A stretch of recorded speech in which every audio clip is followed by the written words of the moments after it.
Hey, what's up? If you don't know, my name's Nate and I own a fishing charter business. But in this video, I want to explain a huge lesson that I learned about running ads. And a few months ago, I hired an advertising agency to run ads for me. And I came into it with all these big hopes and things that I was going to learn and stuff. And then things kind of took a turn and didn't end up going according to plan. So I don't want you to have to make the same mistakes that I did uh, and waste money and waste time and all of these things. Now, I'm not saying agencies are bad, but you just have to be careful.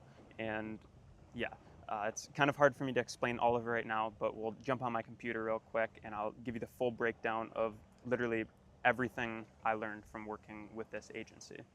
Okay, so this is my raw Google Doc that I went through and kept notes in the whole time that I was working with the agency. And I was just going through here before I started recording this, and I was gonna clean it all up so it all looked like super nice and pretty and was all perfect and everything. And I'm like, you know what, that might kind of take away from the authenticity of when I documented this originally. So things might be a little bit messy, everything might not make perfect sense, but I'm gonna go through it and do my best to explain everything. So when I first started, my thought process was basically, I'm like, all right, I'm going to copy the agency until I can beat them and cut them loose. And that's kind of a strategy that I'd recommend if you are thinking about running ads or hiring an agency or anyone that's going to help you really with client acquisition to begin with. You want to acquire the skill so that you can eventually cut them loose. Because you see down here, I put, don't do it for them to be your savior, do it to learn. So you don't want them to just do it forever for you. You want them to do it, prove that it works, and then you learn how to do it, copy them. And you can be upfront with them. I literally told this agency, I'm like, hey, I'm just trying to learn from you guys. And then once I can beat you on my own, we won't work together anymore. Is that okay? Like, and if you're just upfront with them, then it's just a lot better. So that's the goal. I just want to put that out front. You want to learn how to do it yourself. Okay. So, and then obviously I was keeping notes on everything.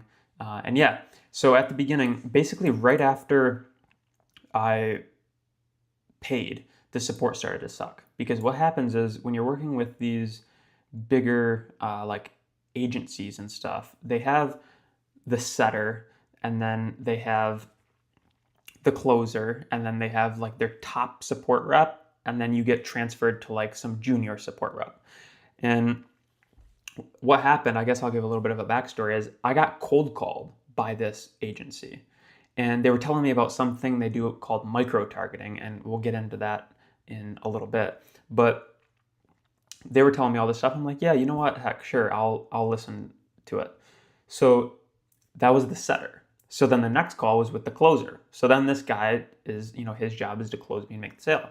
So he did it, and then he handed me off to a top support rep, which was good for a couple days. Then after I was, happy with the setup, I got kind of chucked to the side and then was working with a junior rep. So that's just, it's how it goes. It sucks. That's why I hate working with these bigger agencies now, but it was all a learning process. Okay.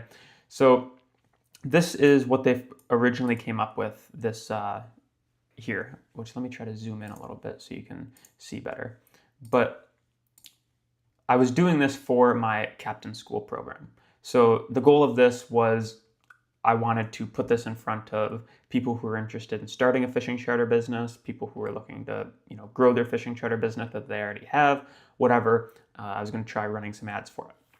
So it wasn't terrible. This is what they came up with for Facebook. This is what they came up for Instagram. I'm not going to go through and read you every bullet point on it, but you kind of get the gist.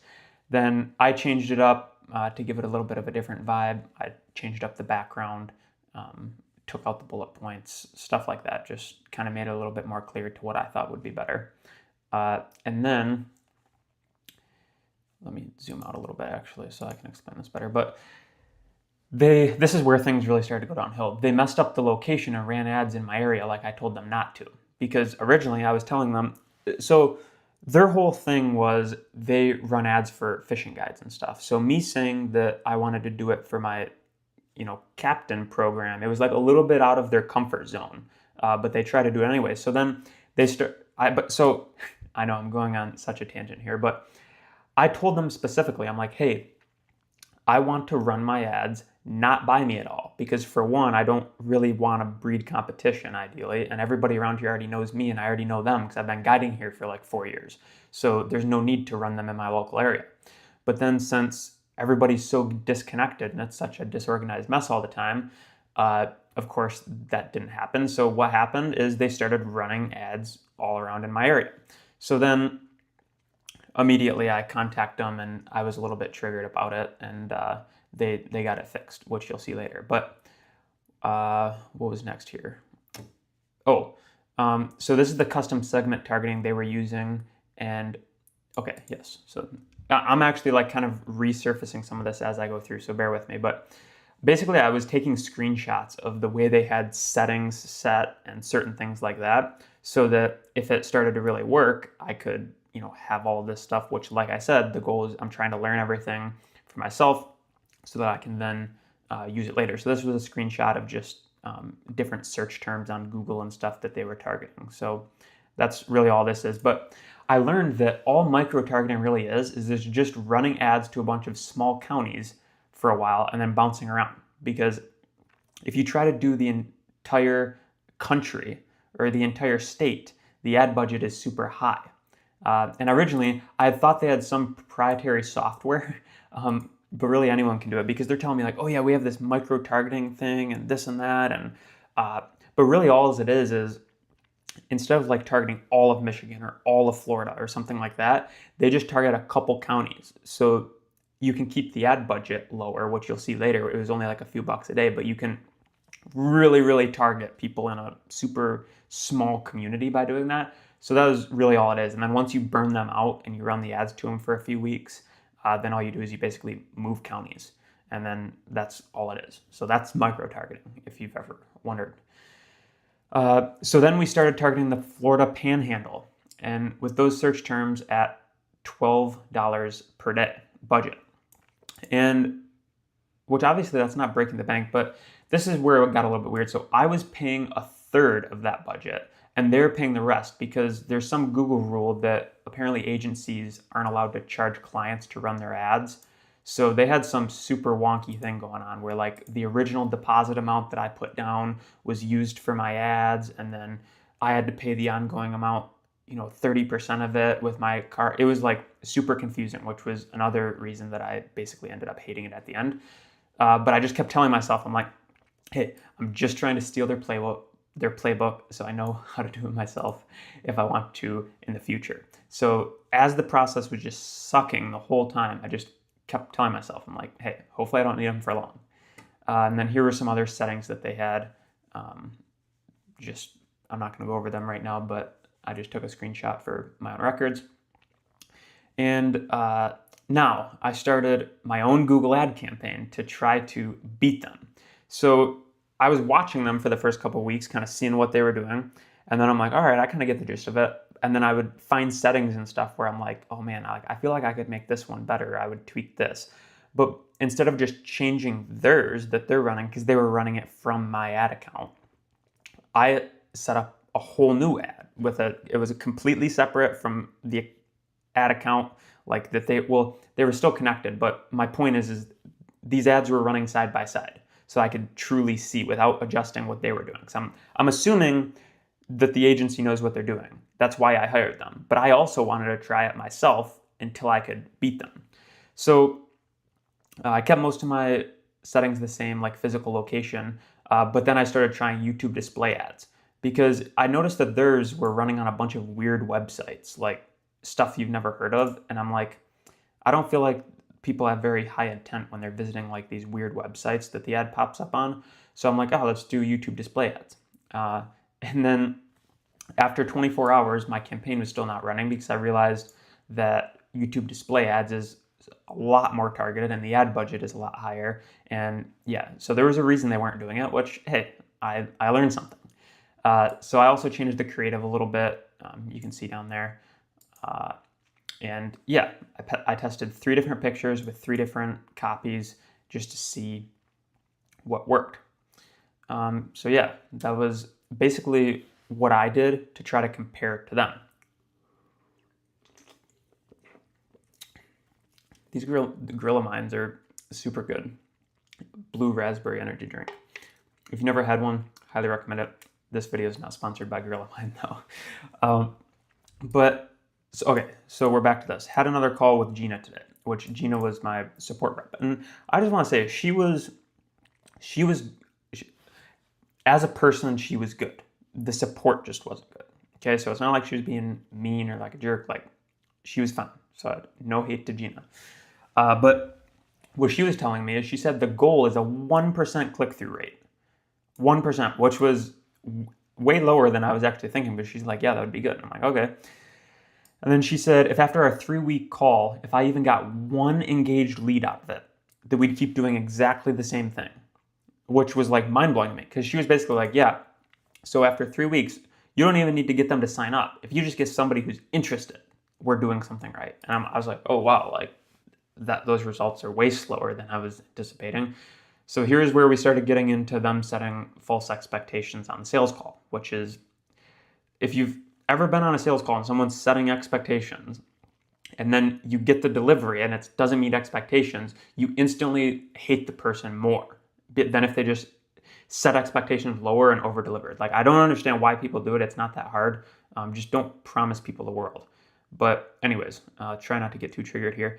So then she said, if you don't get anything by week 3, we'll change up targeting, make sure the ad's getting shown to the right people. And she said we're shooting for about 100,000 ad displays and about 1,000 about page viewers per month. So basically goes, so 100,000 displays, 1K, go to the about page. So that's a 1% click-through rate. That's how you get, because 1,000 out of 100,000 is 1%. So basically that was what we were shooting for. So then I started trying to beat their CTR, and mine was lower. I could not beat them. I don't think I ever did beat them, which was kind of interesting. So at the time that I wrote this, the current CTR, the agency was at 1.04%. So they were, slightly above their target of 1%. And the ads that I was running, I was at 0.6%. So I was almost half. So I was sucking so bad that I was only a little bit better than half as good as they were.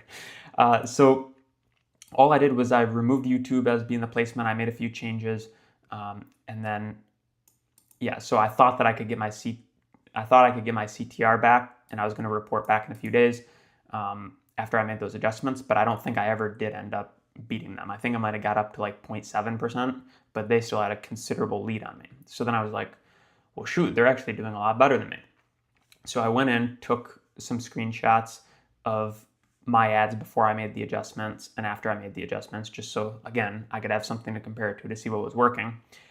And then I kind of ended up figuring out, like, I was trying to beat them on my own, but I couldn't, and I realized that ads are taking my focus away from the stuff that actually matters. So I'm like, all right, instead of me trying to beat them, which might take a long time because they were actually better than I thought, I was like, all right, I'm just going to build the campaign with them so I can keep it. And when my time is up with them, I'll just remove their access and keep the ad for myself. Because that was another thing. I just let them have access to my ad account.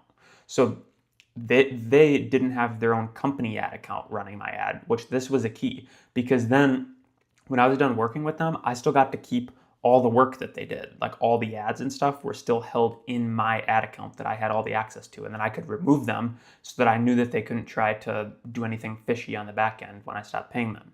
So that was a big thing. I'm like, all right, yeah, since they're beating me almost double as good, I'll just, go with that. And this was a screenshot of my about page. I had 296 about page visitors, 1 sign up, so 0.34% conversion rate. So by this point, we were like a month in, and I ended up canceling with them after the first month just because it was not what I thought.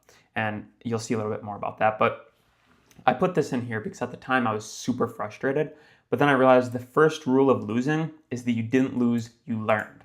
So maybe that's just what I had to tell myself to not feel bad about it. But I was like, all right, so instead of looking at it like, oh, I wasted, $500 or whatever it was, I don't even remember. I just paid a $500 lesson to learn about this experience, like whatever it was. I just had to go through it for some reason. It was just ignorance debt. And I've had mentors from all areas of lead generation. I've had mentors teaching me how to do outreach. I've had mentors teaching me how to do content. I've had mentors teaching me how to do ads. And ads are by far my least favorite, which is why in my Captain Skool program, which I'm not trying to make this a plug, but it kind of is, that's why I teach everything except ads, because I hate them so much. It's like, if you can get ads to work for you, then great. But I haven't cracked the ad code, so that's why I teach everything except ads. So that's just my experience. But let me zoom in here a little bit so that you can see this. So I ended up being so fed up with, I kind of doxed them a little bit there. But anyways, I was so fed up with them. I sent them this email, and I was like, hi, as a business owner, I understand that not everything goes perfectly, but I need to be honest. I'm not satisfied with the service I've received so far. When I signed up, I was assured by your team that the program would support my specific goals. Based on those conversations, I felt confident moving forward. However, after my payment was processed, the support quality dropped significantly. The first major issue was my ads running in the wrong location. I let that go assuming it was a one-time mistake. Now I'm being told I shouldn't expect results for 6 months or more.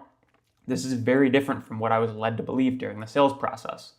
I'm not trying to be difficult, but this situation feels like ordering fresh fish at a nice restaurant and being served chicken nuggets instead. That's the best way I can describe the disconnect between what I was promised and what was being delivered. I don't want your team to lose money on the ad spend that's already happened, but I'm requesting a partial refund to reflect the gap between expectations and reality. For the record, my support rep has been great. She's not the issue. The problem lies in the misalignment between what I was sold and what's actually happening. Please get back to me so we can work towards a fair solution.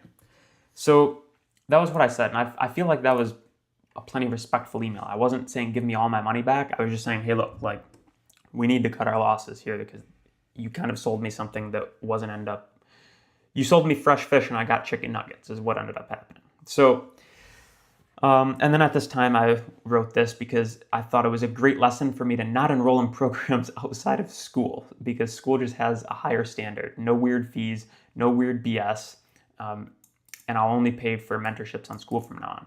So at the time when I wrote this, I was super triggered, but I still do stand by this. Pretty much every single experience that I've had on school, like when I've hired mentors on there, the quality is just way better because of the culture. But when I start to stray out and do these weird programs, they've got these weird fees, this weird payment structure. Like the people are just, it's weird. Not that there isn't good eggs out there, but so then, for example, after this, I tried signing up for an ad community on Skool.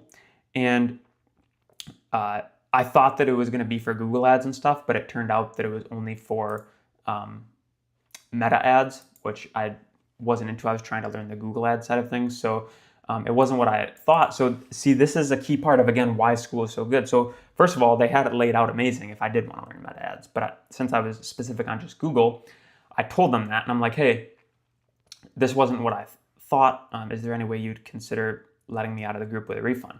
And they were like, oh yeah, sure, no problem. Give me a full refund, no questions asked. Like, that's just why I love Skool so much. Like, and as more people join the platform, it'll be so much easier to learn things from literally anybody. So now that I'm off of that tangent, we were starting to wrap things up here. I'm like, all right, I'm just gonna scrap the idea of ads for now. I know it could work, but it's not my main focus right now. So I canceled the thing with the agency. We broke up. It was like a good breakup, I guess. We ended on good terms. They were sending a partial refund. It was kind of like a, hey, well, I guess I was gonna say it's not you, it's me, but it kind of was them. So yeah, it felt like a breakup, but like on good terms. Like I wasn't mad, they were mad. But anyways, I just kind of decided to not do ads anymore because I'm like, you know what? This might just be a distraction. I'm going to focus more on YouTube and outreach and just kind of take a wrap on ads. So that was everything that I learned from working with this agency for like a month. I've worked with other agencies and stuff in the past, but I've never documented it like this. So this was actually like from day one all the way till our breakup. This is what happened. So I don't want you to think that I'm trying to detour you from running ads or anything like that. I'm entitled to my opinion. You're entitled to yours. I know a lot of people who are really successful and make gobs and gobs of money from running paid ads. So if that's you, then more power to you. But if you're struggling with the paid ad side of things, you're not alone. It is tough. It is really tough. But if you're set on trying to learn paid ads, the best recommendation I have from you is document things just in a Google Doc like this along the way. Take screenshots, try to learn from the agency so that you can do it on yourself so you don't have to rely on them forever, essentially. So that's a wrap on ads. I hope this helped you, saved you a little bit of money, saved you a little bit of time. And with that said, we'll see you in the next video. Bye.